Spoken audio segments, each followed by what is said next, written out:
Hey everyone, welcome back to Speak English podcast. Today, we're talking about something life-changing, the power of saying no.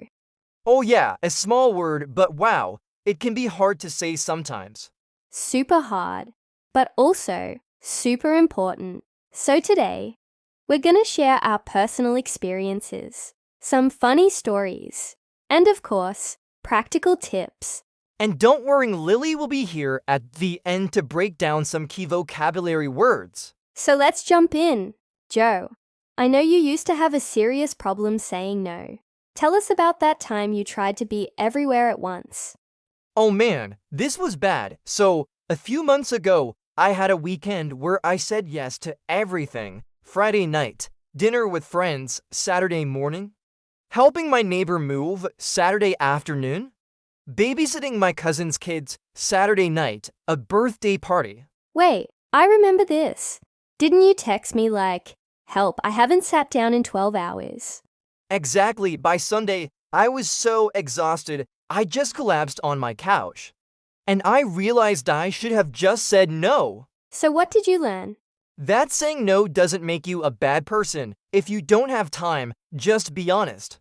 Now, I say things like, hey, I'd love to, but I can't this time. Smart. And no one got mad, right? Nope, in fact, some people were like, oh yeah, I totally get it. See? People respect honesty.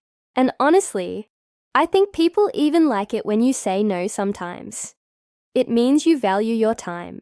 Exactly, and setting boundaries is healthy. If I say yes to everything, I burn out, and then I'm no good to anyone. Okay, Emmy, your turn. I remember you told me about a nightmare shopping experience. Yes. So I was at the mall, just browsing, and this salesperson would not leave me alone. Oh no, what happened? Every time I picked something up, she'd say, "Oh, that looks amazing on you." Or, "You have to get this." Classic. I felt so awkward saying no, so I just kept nodding. Then suddenly, bam! I was at the checkout buying a dress I didn't even like. New Emmy. I know. But I learned something. You can say no and still be polite. Now, I just smile and say, "Thanks, but I'm just looking." Works every time. That's a solid life skill, and your wallet thanks you. Oh, 100%. And this doesn't just happen in shopping. Sometimes friends pressure you to do things you don't really want to do. Like going out when you just want to stay home. Oh, yes. I used to feel bad saying no to invites. I'd make excuses instead of just saying, "Hey, I need a night to myself." Now you just own it, right? Exactly. And guess what? No one gets mad. You know another place where saying no is hard, work. Oh, yes. Have you ever had a boss or coworker ask you to do something extra when you're already drowning in work? So many times, there was this one time when I was already buried under projects, and my boss asked if I could take on just one more little task. Oh no. And you said, Sure, big mistake. That little task turned into a whole new project, and suddenly I was working late every night. oof. So what should people say instead? Now I say something like, I'd love to help, but I'm already at full capacity. Can we prioritize what's most important? That's smart. You're not just saying no, you're showing responsibility.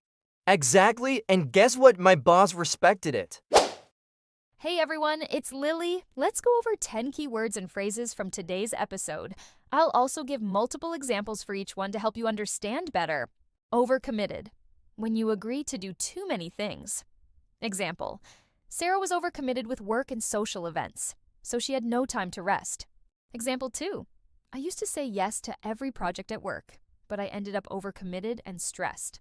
Collapse. To fall down because you're very tired. Example. After a long day of hiking, Jake collapsed on his bed. Example 2. Maria worked a double shift and collapsed on the couch as soon as she got home. Persistent. Someone who doesn't give up easily. Example. The persistent salesman kept trying to convince me to buy the car. Example 2. My little brother is so persistent. He won't stop asking for ice cream until I give in. Awkward. Feeling uncomfortable in a social situation. Example: it was awkward when I waved at someone who wasn't actually looking at me. Example 2. Saying no felt awkward at first, but now it's easy. Browsing: looking at things in a store without planning to buy. Example: I was just browsing when the salesperson kept pressuring me to buy something. Example 2. Sometimes I go to bookstores just to browse and not buy anything. Boundaries: limits we set for ourselves in relationships or work. Example: setting boundaries at work helped me avoid stress. Example 2. I told my friend I needed personal space. That's a healthy boundary. Prioritize to decide what is most important. Example: when I'm busy, I prioritize my tasks to get the urgent ones done first. Example 2. Learning to prioritize my health changed my life. Burnout example: working too much without rest can lead to burnout. Example 2. She took a vacation to recover from burnout. Pressure example: he felt pressure to say yes, even though he didn't want to. Example 2. Peer pressure can make it hard to say no. Assertive example: being assertive helps you express your needs clearly. Example 2. She was assertive when she told her boss she couldn't take on extra work. See how these words work in different contexts? Try practicing them in your own sentences. Now, back to Emmy and Joe. That was fun. Hope you all feel more confident about saying no. And remember, saying no isn't rude, it's self-care. So go out there and practice. See you next time. Bye. Bye!